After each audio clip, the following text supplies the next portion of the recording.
Coach Greg, in today's video, a no BS guide on how to build an aesthetic body.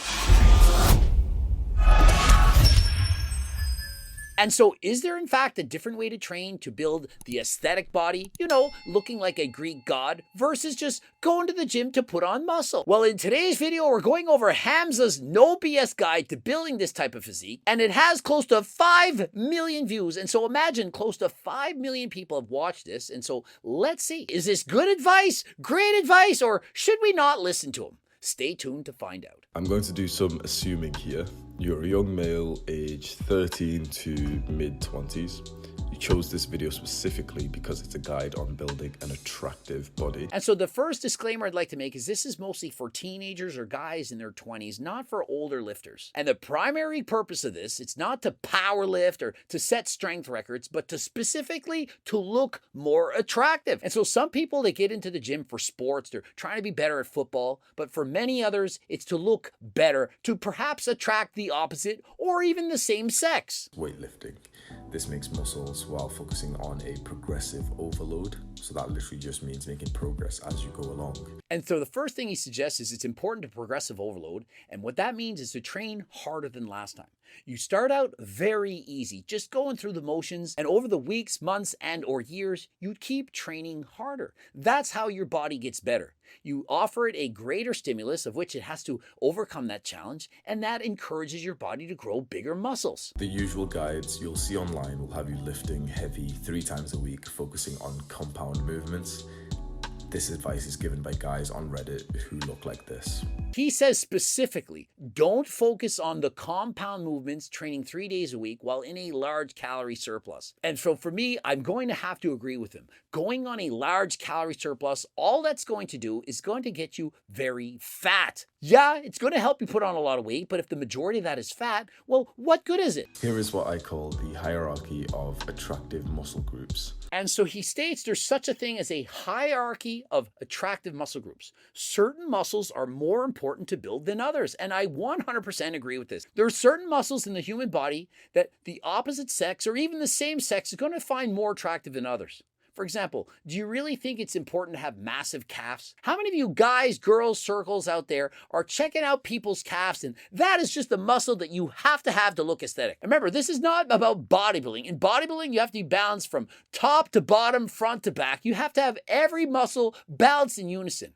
But to look aesthetic or to look good for the opposite sex, it's a lot easier than that. So starting from number 1, abs. And first up, the abs, I 100% have to agree. Everything comes around the center. But remember, you're not often going to have your shirt off. If you have your shirt off, abs, absolutely, I think that's the first thing people are going to see. They're looking at the center of your body. But for the most part, perhaps 95% of the time that people are looking at you, you're going to be wearing clothes. And for that reason, the abs, you don't need to have them. You don't need a six-pack. But what you don't want is to be obese or morbidly obese. You just need to be healthy. A quick tip here, do a lot more focus on the lower abs.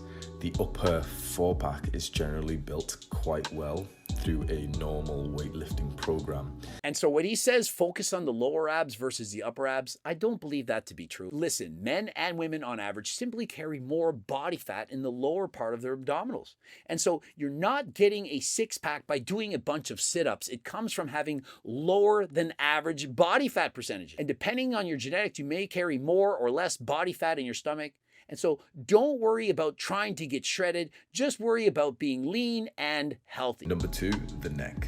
I bet you aren't training your neck and you've probably never even heard of neck training before. And number 2, the neck, I'm going to have to disagree. I don't believe that the average person going to the gym has to focus on training their neck. When I was a kid at 10 years of age, followed the wider training program. You have to put a towel on your head. I'm training my neck, putting my hands behind my head, training my neck. Little did I know that you actually will develop plenty of muscle by just simply training your entire body. If you're going to the gym and training everything, you're automatically going to be training your neck. It's not a muscle that you need to focus on. You don't need a very thick neck in order to attract the opposite sex. And for the most part, guys with the biggest necks, in particular, those who are taking steroids or those who are obese, they may in fact develop sleep apnea from having a thicker neck. And so I don't suggest that you take Hamza's advice and start training your neck harder than last time. And so who has perhaps the most aesthetic physique in the entire world?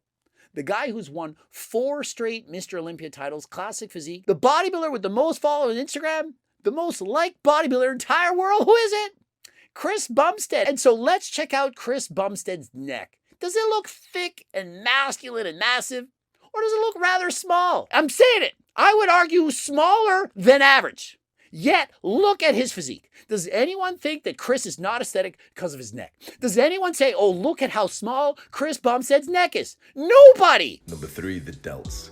So, shoulders, specifically the lateral delts. Lateral just means side, so this literally just means the side of your shoulder. And so for the delts, as Hamza expresses, the lateral delt or side delt, by far the most important. That allows you to get more width, and it's all about the shoulder to waist ratio. And so if you focus on the side delt, for example, doing side laterals or shoulder presses above your head, you're going to build more width. It's going to give you a better V-taper. That's exactly what you want. But what about the front delt? You don't need to focus on it. Front raises and so on, you're already going to have more than enough shoulder development from doing bench presses and so on. And so what you should focus on is also the rear delt. Anything where you're doing flies to the rear, because if you don't properly develop the rear delt, your shoulders are going to slouch forward. Imagine if you're sitting like this all the time. You'll look a lot less confident if your shoulders are slouching downwards. And so focus on the rear delt, get the shoulders up, makes you look much more confident and much more proud of your physique. Number 4, arms, including forearms. Just like the neck, this is a body part that is generally always visible, so any progress you make here will be very obvious to others. And next up, the arms and forearms. And for me, I don't specifically train the forearms. They're going to get plenty of indirect development from just doing any of your regular lifting techniques. When you're doing bicep curls, you're automatically developing your forearms. You're doing your deadlifts, your chin-ups. You're obviously using a lot of your grip strength. And so you are, in fact, developing your forearms. Back and legs. I've put these at the lowest hierarchy. And last on his list, he combines the back, the chest, and the legs. I have no idea how he could possibly think that these are all at the same level. Clearly, men, much more important to have developed chest and back than the legs. I can see why the legs would be last on the list, but you still want to have some muscle in the back, especially in the upper half. You want to get that width so that it couples down to a very small waist, giving you that V-taper. It's all about the V-taper. Diet. So here's my quick advice that I think will be valuable in this journey. You want to be building as much muscle as possible without putting on too much fat. So always try to be lean bulking. And so what about your diet? He says always try to build as much muscle as possible without gaining much fat. And so he says to do this, always be in a slight calorie surplus. Sorry, this is not great advice. The vast majority of people already have too much fat on their body. And so if you're already overweight and or obese and you eat in a slight calorie surplus, you're going to become more overweight and or obese. And so what's better? Gain. That means you eat and maintain a healthy body fat percentage for you. And so if you're already overweight and or obese, rather than eating in a surplus, eat in a small deficit. Slowly, over time, lose the weight. 2 slices of toast on top of what you generally eat will cause you to gain around half a pound a week. The majority of that weight will be muscle if you're training hard and you're quite new to the gym as well. And no, if you gain a half a pound a week, the majority of that is not going to be muscle. Trust me, half a pound a week, there's 52 weeks in a year. That would be 26 pounds in a year. How many of you think that on average, most people gain 26 pounds of muscle in a year? Not many, perhaps the newbies with the best genetics, but for the most part, you're not gaining 26 pounds of muscle in a year. And so much better to slowly put on muscle, take your time, and don't increase your body fat. I've made a video talking about my awful diet where through my 5-year transformation, I ate junk food pretty much every day, but I still made pretty good progress. You can't out-train a bad diet. False. You can't out-train a bad diet. I can. Now remember, he's saying you can't out-train a bad diet, but that he can. Now, this video was recorded 3 years ago, and since that time he stated that was a big mistake. And you know why? Well, he would get to that lean physique, but he couldn't maintain it. He then was craving food, binging, and he would regain the body fat. He was yo-yo dieting up and down from eating too much garbage. And so rather than eating all this junk, try to eat healthy. Try to eat a balanced diet from all 4 food groups. Fruits, vegetables, meats, complex carbohydrates. Try to eat a little bit of everything. I made a separate video on how to go about this journey if you're quite a lazy person like me. Exercise is like oatmeal. If you don't like it, it's just because you haven't customized it to your liking. And he has a great point. He says it's important to like what you're doing. For example, if oatmeal is good for you, but you don't like oatmeal, well, you're not going to eat it. And so add some berries, add some protein powder, make the oatmeal taste better than last time. And so if you're going to the gym or you're doing cardio and you don't like it, well, find something that you do like. Sleep is very important. Get more than 8 hours. Everyone will tell you to get 6 to 8. No, get 8 to 10. And so you say sleep, very important. Get 8 hours or more of sleep. Some people say 6 to 8. All I can say is sleep as much as you need. Some people need more sleep than others. I've coached thousands of people, and I've had people need as few as 5 hours sleep a night. You get the sleep that you need. And if you can't get a good night of sleep, don't forget we do have Delta Sleep. Click the link in the description, code Greg, 10% off. In terms of supplements, creatine, protein powder, vitamin D, zinc. There's some other ones that you can take. And what about supplements? He says creatine, protein powder, vitamin D, and zinc. Those are all great supplements. But to me, the number one supplement I recommend, it's GO2 Max. The main ingredient in this, it's NMN. It's recently been banned by the FDA. You can't get it on Amazon, but you can get it on my website.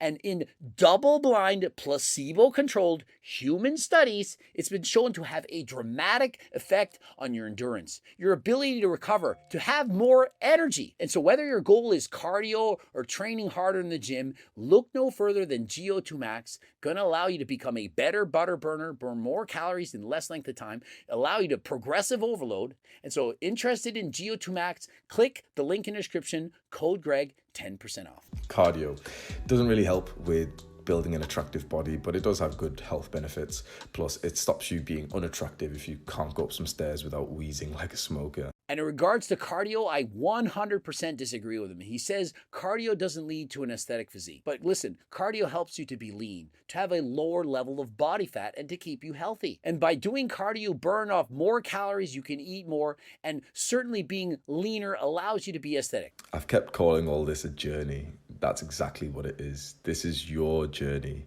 You're writing the chapters of this book. Make sure your future self thanks you for the work you're putting in today. And so he ends off on a great note saying, remember, this is your journey. Look to the future, and with the future you, be proud of what you did today. If not, well, do something about it. Be proactive.